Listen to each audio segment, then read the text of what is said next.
Moving on from our BIS focus, we're now going to talk about U.S. government sanctions programs, this time the responsibility of the Directorate of Defense Trade Controls, DDTC, through the Department of State.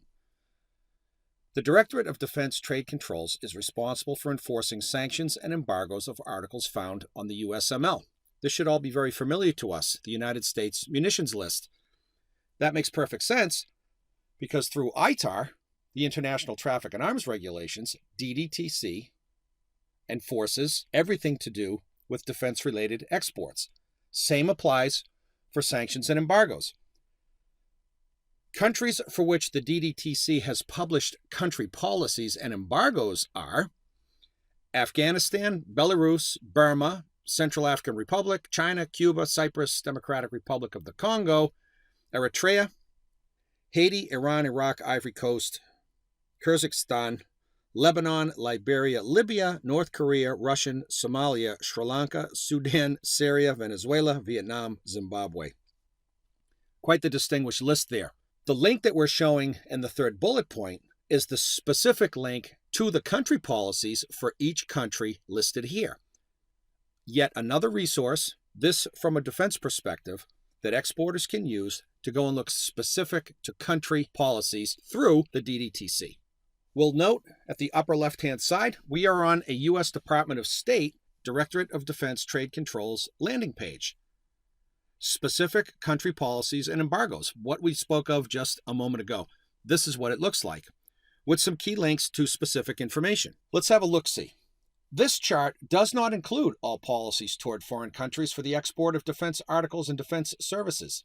It includes certain policies published in the Federal Register, yet another mention of the Federal Register as a source of information, an official U.S. government publication that should be consulted regularly to ensure up-to-date awareness of published country policies.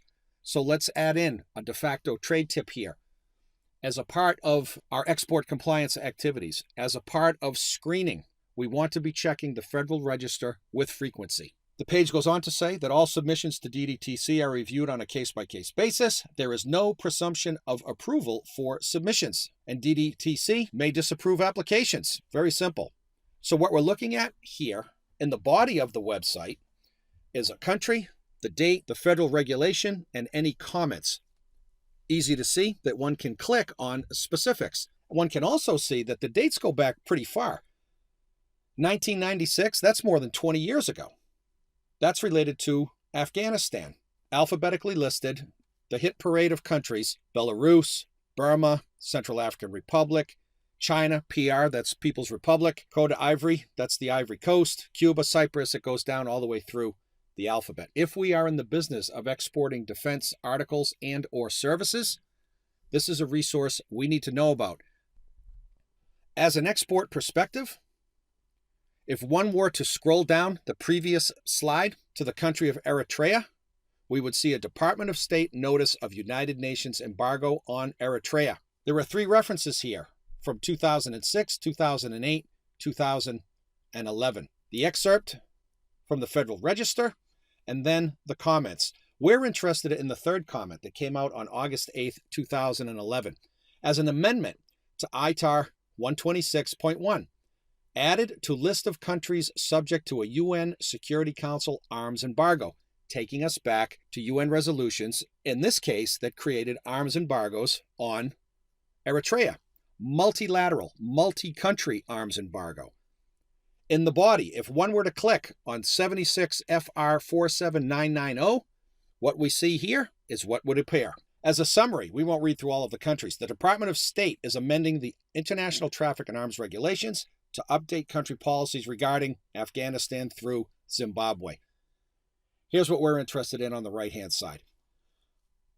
On December 23, 2009, the UN National Security Council adopted Resolution 1907, which prohibits the sale, supply, or transfer of arms and related materiel to Eritrea, or the sale, supply, or transfer of arms and related materiel from Eritrea. Consequently, Eritrea is added to the list of countries subject to a UN Security Council arms embargo contained in 126.1c. That's 126.1c of the ITAR. There's a UN resolution It's adopted. Now it's up to the member states to take actions in support of that resolution. This is what we're seeing here. Since October 3rd, 2008, and as identified in 126.1a, it has been the policy of the U.S. to deny licenses and other approvals for exports and imports of defense articles and defense services destined for or originating in Eritrea. Yet another granular example, this case DDTC specific, of how the U.S. participates in unilateral, but in this instance, multilateral UN-based sanctions and embargoes. Good solid example there. Here we have a very interesting export perspective, moving away from the Eritrea conversation. But it's without question the oldest reference that we used in all of the Master Export Specialist program. It's from 1989, a Federal Register notice of a U.S. arms embargo on China. In our research and in support of the points we made in this section, we were able to dig this up, and given its age and its significance, People's Republic of China felt it appropriate to share this export perspective with you. Because it's from 1989, it's a little blurry, and this was the best resolution that we could possibly get. But as one can see, it's from the Federal Register, Wednesday, June 2nd, 1989. Department of State, Office of Munitions Control, suspension of munitions exports to PRC. Notice is hereby given that all licenses and approvals to export defense articles and defense services from the United States to the People's Republic of China pursuant to Section 38 of the Arms Export Control Act are suspended effective immediately. Effective date, June 5th, 1989. A good solid example of how long the United States has been participating in these types of programs. And for historical purposes, we will say that this is the oldest reference we will make in the entire MES program. Moving away from the DDTC, we're now going to look at another agency that's involved in the enforcement of sanctions and embargoes, the Nuclear Regulatory Commission, their logo being on the right-hand side. The mission of the Nuclear Regulatory Commission, NRC, is to support U.S. interests abroad in the safe and secure use of nuclear materials and in guarding against the spread of nuclear weapons. Second bullet point, pursuant to 10 CFR 110.28, the NRC enforces embargoes related to nuclear nonproliferation to Cuba, Iran, Iraq, North Korea, Sudan, and Syria. The link of all this information on the NRC as it relates to sanctions and embargoes, right here. Should one click on that link, this is where you'll land. Some pretty general information, but wanted to share that. It's in Part 110. Export and import of nuclear equipment and material. Subpart A, of course, it goes much longer than this page, but just to give a flavor for the information, purpose and scope, definitions, interpretations, and communications. Another resource, now specific to the NRC, especially designed for exporters of products related to nuclear energy. Part 10 CFR 110.5 states that no person may export any nuclear equipment or material or import any nuclear equipment or material unless authorized by a general or specific license issued by the NRC. Another agency that has licensing requirements. We talked about OFAC's general and specific licenses. We talked ourselves blue in the face on DDTC and BIS license requirements. Here's yet another. The NRC exercises export licensing authority through a list of types of nuclear facilities that fall under its purview. This is a partial list. The actual lengthy list uses terminology that almost no one other than a nuclear scientist would understand. This is equally important and palatable by a layperson. Nuclear reactors, plants for the fabrication of fuel elements, the fuel elements that go into firing up a nuclear plant, and plants for the production of special nuclear materials. The NRC also exercises export licensing authority over a list of nuclear materials such as special nuclear material, source material, byproduct material, and admittedly, things are getting a little confusing here, a little hard to understand, deuterium, who knows if we're pronouncing that correctly, and nuclear-grade graphite.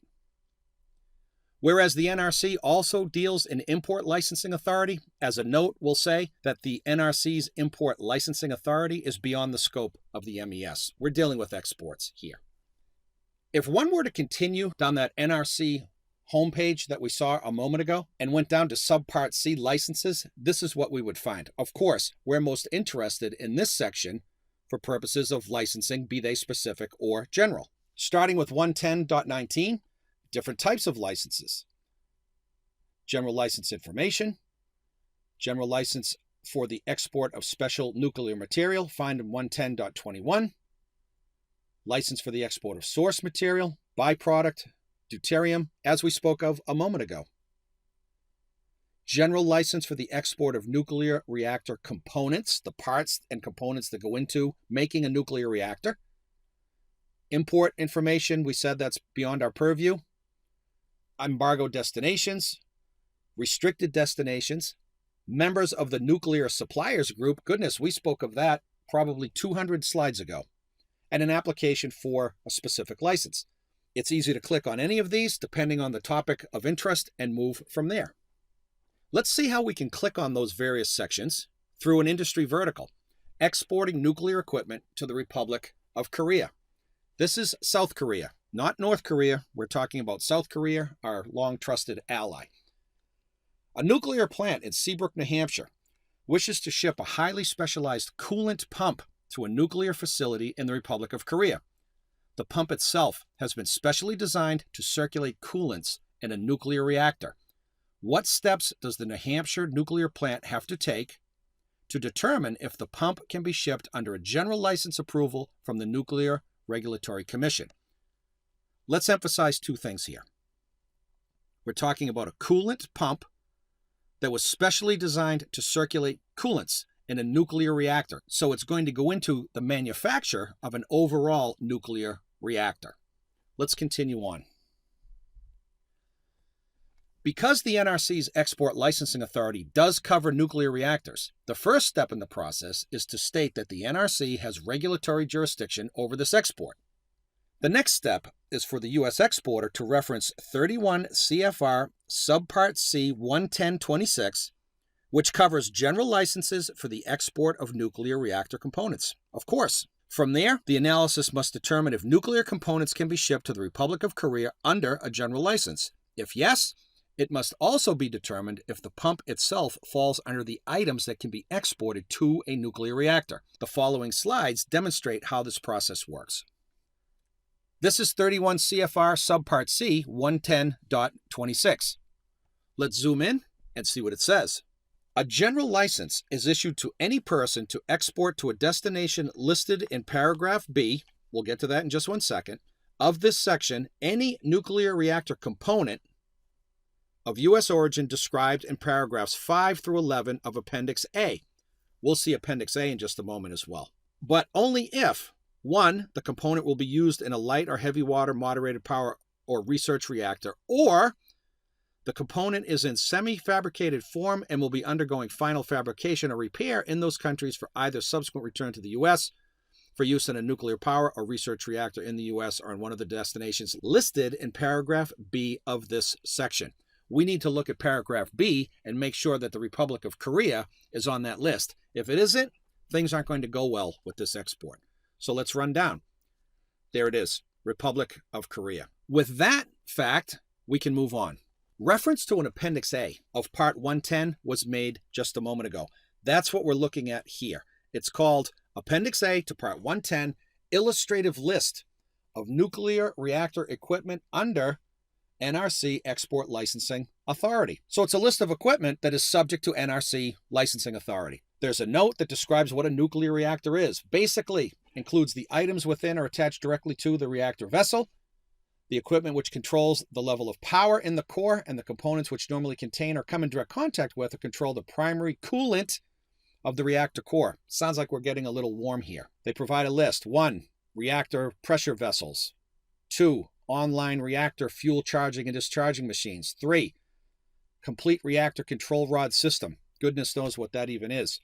But 4, reactor primary coolant pumps or circulators. We said in the industry vertical that this was a piece of equipment for pumping coolant through the reactor.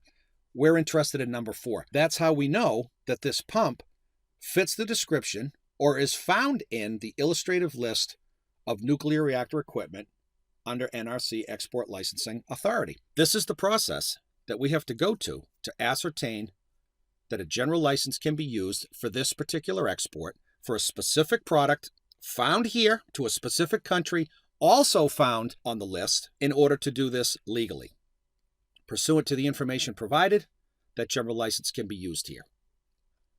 We're going to stop here, and when we come back, talk about the Office of Foreign Assets Control, an agency that we've talked about quite a bit. Now we're going to get into even more detail in this next section. Hurry back.